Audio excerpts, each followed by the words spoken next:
Nah, masih soal kuliah gratis di New Zealand. Inilah kota Wellington, ibu kota New Zealand pada siang hari. Dan ini malam hari. Siapa teman-teman yang melihat pemandangan ini? Inilah mereka yang beruntung bisa kuliah gratis di New Zealand. Gimana caranya? Yuk kita tanyakan.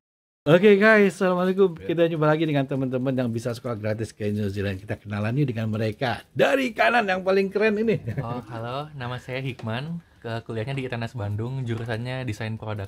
Oke. Halo, aku Urda dari Universitas Indonesia, kuliahnya di jurusan Hubungan Internasional. Rida, Samia Rida. Halo, saya Binda, saya dari Universitas Indonesia, jurusan Geografi. Oke, sampingnya Binda. Halo, aku Alia dari Unpad jurusan Farmasi. Hai, aku Maisa dari Universitas Gadjah Mada, jurusan Elektronika Instrumentasi. Oke, buat cewek yang di tengah nih. Halo, nama saya Kanina dari Universitas Diponegoro, jurusan Teknik Komputer. Oke, satu lagi cowok yang keren ini. Masya Allah. Saya Muhammad Aiman dari Universitas Maritim Raja Ali Haji Tanjung Pinang, jurusan Pendidikan Bahasa Inggris. Oke, cerita dong gimana bisa keterima di program ISMA, persiapannya sejak bulan apa dan masuk ke sini mulai bulan apa? Kalau saya sendiri persiapan sejak bulan Februari, jadi mulai nyiapin English Proficiency Test, terus mulai nyiapin dokumen-dokumen dan berkas terkait yang dibutuhkan, paspor segala rupa, dan tiba di sini tanggal berapa? 1 Juli ya. Oh, jadi sama nih ya, satu grup ya, semuanya 1 Juli. Jadi persiapannya semuanya mulai bulan Februari gitu. Lebih kurang iya, Februari Maret. Februari Maret ya. Oke. Terus kenapa pilih New Zealand? Kalau aku kebetulan pilih New Zealand karena dulu tuh pernah ada pengalaman kesini juga, tapi waktu itu kan ke Auckland, terus jadi pengen nyobain ke kota lain di New Zealand tuh apa sih, terus pas lihat-lihat kayaknya VicUni tuh emang cocok juga course-course-nya sama jurusan yang aku ambil di home university, jadi aku pilihnya ke sini. Oke. Kalau aku sendiri, karena aku dari jurusan Geografi, beberapa dari dosen aku juga udah rekomend sih kalau New Zealand tuh tempat yang bagus untuk belajar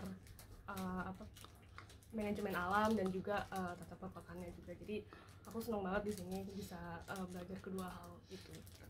Oke, alamnya keren ya. Oke.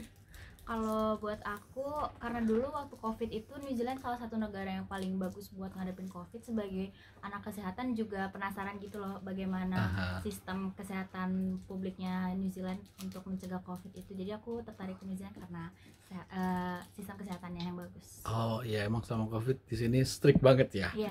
Nah, kalau elektro gimana? Kalau jawaban aku betul, maaf sebelumnya suaranya agak serak-serak gitu ya. Jadi sebenarnya kalau jawaban aku sendiri, kalau untuk elektro, New Zealand emang belum terlalu terkenal dalam segmen elektro tersebut atau IT. Aku pilih New Zealand karena courses yang aku ambil juga lebih linear dalam hal humanities atau social sciences.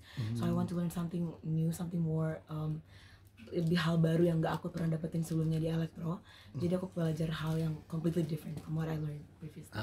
Oke, completely different. Kalau Aiman? Kalau saya Pak ini lebih kurang sama kayak Ayah, mulai dari jurusan asal karena saya punya passion di pendidikan, dan juga sebelum berangkat itu sempat ngobrol sama guru-guru sekolah ya yang pernah ikut pelatihan di sini di New Zealand. Mereka sangat merekomendasikan karenanya program sistem pendidikan di sini itu untuk sekolah dari SD SMP, tingkat SD SMP SMA itu sangat bagus, terfokus gitu. Jadi anak-anak itu ya jauh lebih baik daripada di Indonesia. Jadi itu titik mulai saya untuk yang milih New Zealand. Dan walaupun dari antara 4 course yang saya pilih itu nggak ada yang berkaitan bersinggungan dengan pendidikan, tapi di sini banyak banget teman-teman juga yang dari VicUni, kita kenal juga yang ngobrol yang terkait hal-hal yang saya ingin tahu seputar pendidikan itu. Oke, dan Karina? Saya kira yang daftar sepi. Jadi saya daftar di situ, alhamdulillah keterima. Ya gitu aja. Gitu ya. Jadi apa supaya nggak terlalu banyak saingan gitu ceritanya. Iya, untuk kemungkinan keterimanya supaya makin besar aja sebenarnya.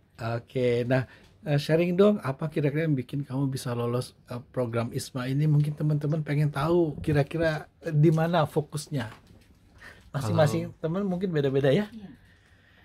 Kalau saya apa ya? Jujur kalau ditanya gitu bingung, karena saya nyiapin aja kayak apa yang dibutuhin dokumen gitu. Terus esai juga, esai itu saya berusaha nulis sejujur-jujurnya, jadi nggak coba esai itu kayak dibuat bagus, tulis aja sejujurnya supaya ya kalau dibuatnya jujur, insya Allah hasilnya bakal bagus juga. Saya mindsetnya seperti itu ya, alhamdulillahnya bisa keterima. Mungkin kayak gitu kalau saya. Oke, kalau kalian Kalau saya, menurut saya yang nge-carry saya supaya dapat terima itu jujur bahasa Inggrisnya aja sih. Soalnya kan buat experience kayak award atau apa saya juga kurang punya, jadi kayak insya Allah di carry sama nilai Duolingo-nya. jadi kamu bahasa Inggrisnya dibagusin gitu ya? Iya, fokus ke sana lebih. Boleh tahu kira-kira berapa standar yang kamu kejar atau kamu siapin? Duolingo maksimal berapa ya? 160. 160, saya dapat 150 kalau nggak salah. Gitu. Kalau siapa namanya bro? Saya Urda. Ada? Kalau aku mungkin lebih kenekeninnya baik di essay maupun di interview, saya cari kayak hal yang bisa ditonjolin dari saya yang kira-kira beda dari orang lain tuh apa gitu, supaya baik yang baca esainya ataupun interviewnya tuh kayak saya bisa ninggalin kesan yang baik gitu, jadi kayak beda dari yang lainnya supaya mungkin alhamdulillah bisa kepilih gitu. Oke. Kalau dari aku mungkin sama ya yang udah disebutkan, cuma plus point lagi adalah menunjukkan antusiasme kamu untuk belajar di luar negeri itu. Ini program yang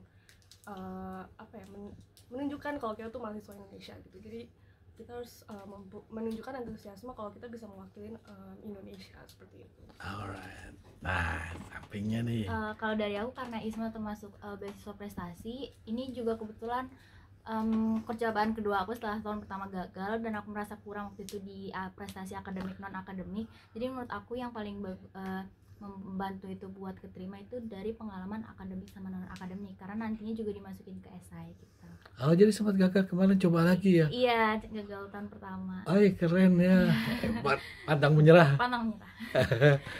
Oke, kalau dari aku mungkin jawabannya bakal personal dan sentimental, karena I would say yang bisa bikin teman-teman mungkin yang pengen keterima itu adalah research and be confidence. What I would say by that adalah research dulu apa yang kalian tahu soal ISMA, tentang gimana prosesnya, gimana how the interview is going on, format-format apa yang dibutuhin, folder-folder apa, dan dari research tadi diimplementasikan kepada confidence yang dimana kamu yakin apa yang kamu tulis, kamu tahu apa yang kamu sampaikan, kamu bisa ngeyakinin the interviewer. I mean like it's not ngebuat interviewer percaya, tapi lebih ke kamu pede sama diri kamu sendiri, jadi kamu tahu pembawaannya bakal baik ke depannya. Oke, dan Aiman gimana? In general mungkin sedikit banyak mirip dengan teman-teman yang lain, tapi ada satu yang mungkin saya rasa bagi diri saya sendiri itu nilai distinct point I guess. Jadi apapun yang kita inginkan tentu kita harus kontak dulu dengan yang Maha Kuasa ya kan itu. Dan alhamdulillah waktu itu pas masa seleksi, pas masuk sesi interview itu kita masuk bulan Ramadan, masuk Ramadan ya teman-teman.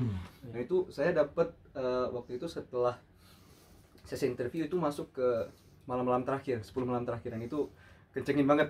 Alhamdulillah waktu itu termotivasi banget ya, iktikafnya segala macam, doanya kontak dengan yang Maha Kuasa. Mohon kalau memang ini yang terbaik, kan kita nggak tahu apa yang terbaik menurut kita, belum tentu baik menurut Allah gitu kan.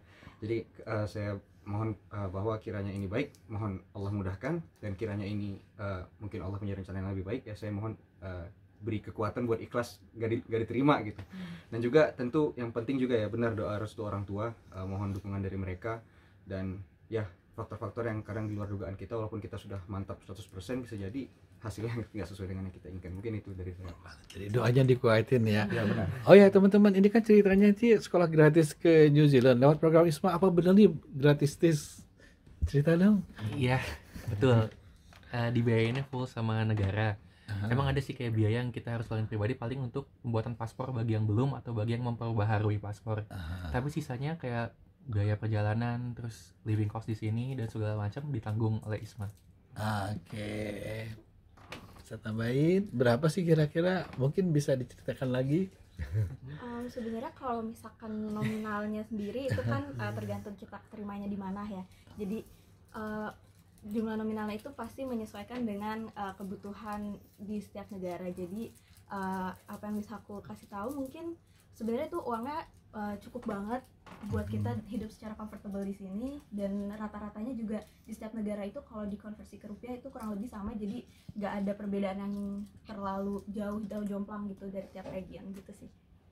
Oke. Kurang lebih sama ya, semua nominalnya itu di setiap kota pasti disesuaikan sama living cost yang ada di kota itu. Jadi menurut aku bercukupan banget untuk kita makan, untuk kita hidup in general gitu, dan jalan-jalan juga. Bisa di-share nggak dapatnya berapa kira-kira? Ini kan di kota Wellington, tapi ada juga yang di Auckland atau di Christchurch. Kalau di Wellington ini beda nggak sama di kota lain di New Zealand? Kira-kira siapa saja? Boleh Aiman mungkin yang jawab. Oh, nominal. Iya. Kita per bulan 2.200 2.300 per bulan dikali 4 bulan sama ada satu starting allowance, jadi 5 kali 2.300 itu udah include ya. Nah, pokoknya 2.000 saya nggak bagus kalkulasi. 2.300 kali 5 ya.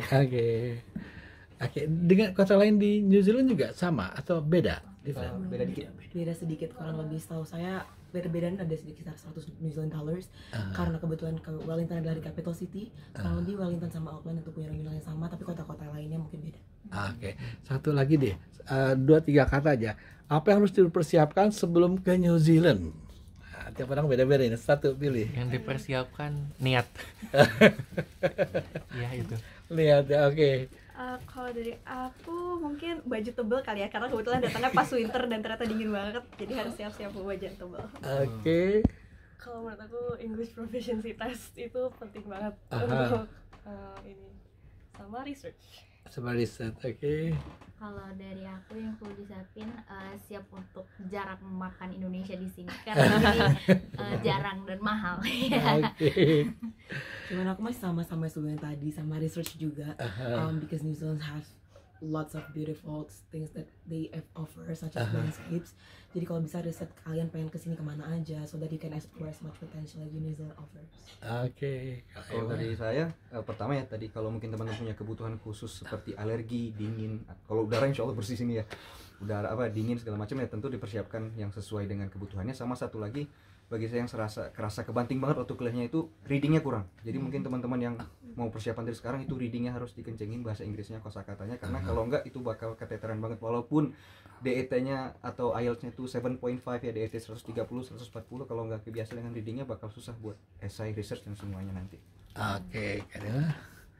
Kalau saya mentalnya aja sih sebenarnya. Oke. Kayak misal kangen sama rumah, itu harus mikir kayak kamu sini cuma 4 bulan, harus bisa tahan, harus kamu bakal pulang lagi gitu loh, gitu seperti kayak gitu. Atau sama buat ngerjain tugas itu nggak boleh kebanting mental, apalagi kan ada tugas-tugas dari ISMA juga kayak gitu. Jadi persiapan mental benar-benar penting sih daripada nanti keteteran di tengah-tengah kayak gitu. Oke, kalau dibikin skala yang betah banget kayak di New Zealand 1 sampai 10 betah banget, kamu pilih angka berapa? Angka 10. Oh. Kalau 1 sampai 10 aku 11 sih. Lanjutin 12. 13. 100. Infinity. Jadi memang suka banget di Wellington, New Zealand ya. Mudah-mudahan bisa balik lagi ya guys ya. Amin. Thank you so much. Bisa sharing, bye. Semoga informasi bermanfaat. Jangan lupa ikuti terus New Zealand Channel. Agam Jaya, New Zealand Channel melaporkan.